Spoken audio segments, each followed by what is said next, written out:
Көшіктайға қош келдің. Көшіктаймен бірге түрлі жыландармен танысайық.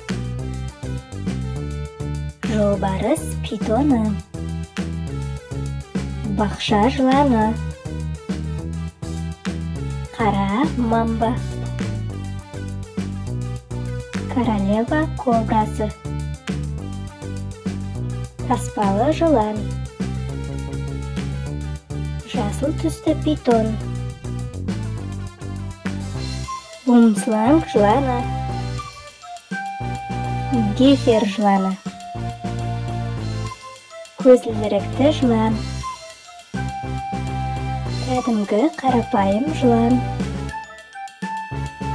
итбасты жылан,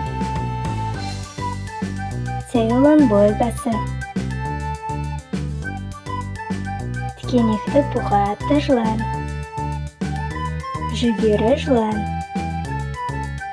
нүктелі жылан, белдік тәрізді жылан, мүйізді жылан, ілмек мұрынды жылан, басы ұшты жылан. Өзге қандай жыландардың түрлерін білесің, бөлісіп кет. Келесі кездескенше.